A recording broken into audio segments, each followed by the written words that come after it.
This కార్లో మీరు travel చేసినప్పుడు సీట్ బెల్ట్ కంపల్సరీగా వేసుకోవాలి. ఆ తర్వాత బైక్లో రైడ్ చేసేటప్పుడు హెల్మెట్ ఖచ్చితంగా వేసుకోండి. ఎందుకంటే when the incident happens, they had worn helmet and seat belt. Given the circumstances, they would have been alive.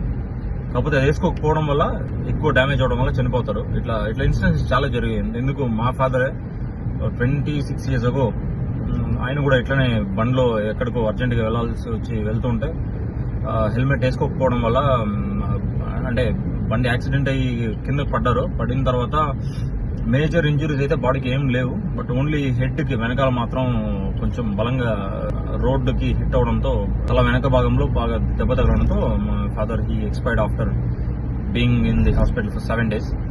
And అప్పుడు I was 1.5 year old kid. My mom was carrying my sister, 6 months pregnant.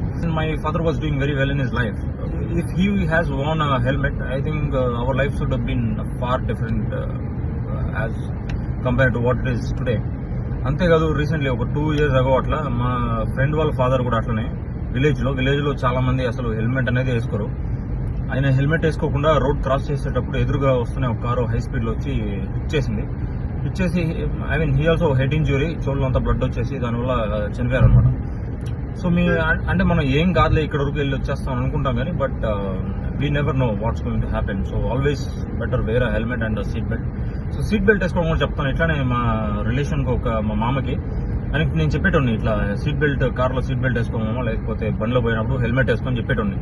ఆయన ఏం చెప్పాడు అంటే వేసుకున్న వాళ్ళంతా చచ్చిపోయారా, వేసుకున్న వాళ్ళంతా బతికిపోయారా అని ఇట్లా వ్యర్థవాదన చేసేటోడు.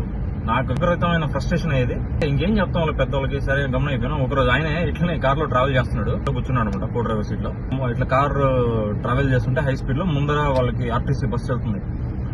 ఆ ఆర్టీసీ బస్సు ఒక 70-80 వెళ్తుంటే వీళ్ళు కూడా దాని తక్కువ గ్యాప్ మెయింటైన్ చేస్తారు, వీళ్ళు కూడా స్పీడ్ గా వెళ్తారు అనమాట. ఆర్టీసీ బస్సు కూడా ఏదో అడ్డం వచ్చిందని చెప్పి సడన్ గా బ్రేక్ వేసాడు. ఆ బ్రేక్ వేయడంతో వీళ్ళు కూడా సడన్ గా బ్రేక్ వేశారు. కాకపోతే వీళ్ళ కారు వెళ్ళి బస్ ని గట్టిగా హిట్ చేసింది. సో మా మామ ఇట్లా ఫ్రంట్ సీట్ లో ఉన్నాడు అనమాట. ఆయన బాడీ పైకి లేసింది, కాళ్ళు డాష్ బోర్డ్ కింద ఉండిపోయినాయి. సో కాలు విరిగిపోయింది. ఇంకొక ఆయన పక్కన డ్రైవర్ ఆయన కూడా సీట్ బెల్ట్ వేసుకోలేదు. ఆయనకి హెయిర్ ప్యాక్స్ కానీ లేవు ఆ కార్ పాత మోడల్. సో స్టీరింగ్ గుద్దడం వల్ల లోపల ఇంటెస్టైన్స్ అని పంక్చర్ అయిపోయి సో మేజర్ సర్జరీ జరిగింది. Now they are safe. But మా మామ అయితే ఇంకా కాలు సెట్ అవ్వలేదు అనమాట. స్టిల్ అంత కంఫర్టబుల్ గా ఉండదు ఆయన నడిచేటప్పుడు. ఫస్ట్ బండి ఎక్కుతానే హెల్మెట్ తల మీదకి వెళ్ళిపోవాలి, కార్ ఎక్కుతానే సీట్ బెల్ట్ మీ బాడీ పైకి వచ్చేసేయాలి. And remember this and will see you in the next video.